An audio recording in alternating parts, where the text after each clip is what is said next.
Hello everyone, my name is John Odasco, and for my research, this is entitled Pagkakaisa, Kailangan, What Types of Narrative Structures Have Been Created by Typhoon Goni.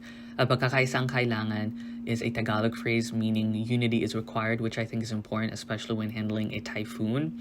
And so I'm analyzing this whole event rhetorically, and I think it is important because by analyzing things rhetorically, one can garner, lessons, how to handle a typhoon in the future, government response, the perception of the typhoon through its people and its government, and the perception of a country in general and how they handled a typhoon. And so in the introduction, my thesis states the international and local medias, whether it be music or news articles, use of rhetorics by way of narrative structures on Typhoon Goni has influenced the perception of the Philippines culturally, economically, and environmentally.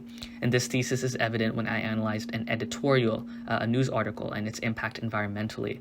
I analyzed it through declensionist and progressive narratives. According to Cronon, stories deserve to be transformed. The closing scene of a story has to be different than that of the opening because that's how you find symbolism. And this article on Typhoon Goni does exactly that. It starts off with a declensionist narrative, making use of pathos by stating horrific facts, statistics, and photos, because that's what declensionist is. It's less optimistic, but it slowly turns into a more progressive approach when towards the end of the article, it talked about rescue efforts, donations, etc., etc. And, according to Cronon, there may be moderate setbacks along the way, in this case, the horrific statistics, but also, according to Cronon, their narrative role is to play foil to the heroes who overcome them. In the case of the article, the heroes are the ones that donated to the relief funds and, helped out.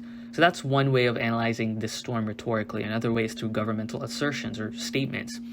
One statement provided by President Duterte. This was from another storm that landed in the Philippines a few days after Typhoon Goni. But regardless, it's still important because it shows the handling of a typhoon in both this storm and the upcoming storm that Duterte was talking about.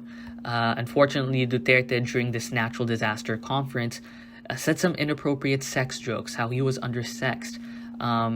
And so I analyzed this through the cork object, a term coined by Grossman when he was talking about Hurricane Katrina.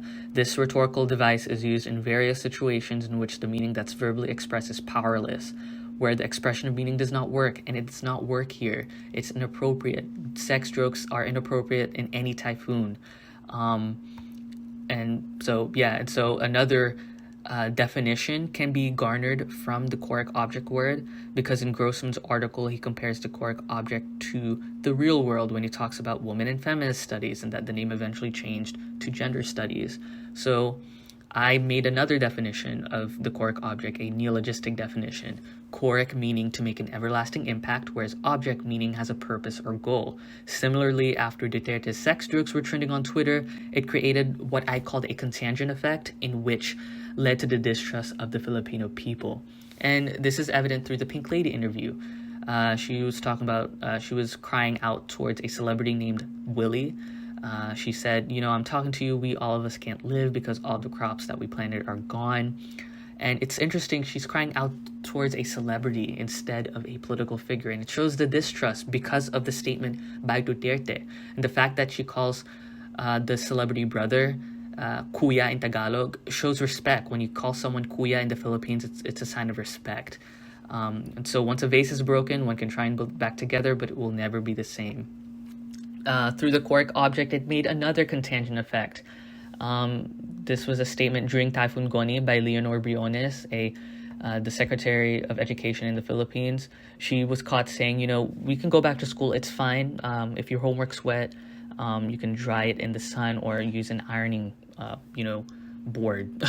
And, in this case, verbal expression was ineffectual. Her inability to read the room and the use of the cork object led to a conscious system failure stemming from the bureaucracy that she represents, which is the Philippine government.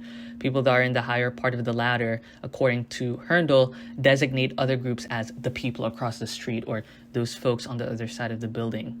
In Briones' case, the people across the street are the people disastrously affected by the typhoon.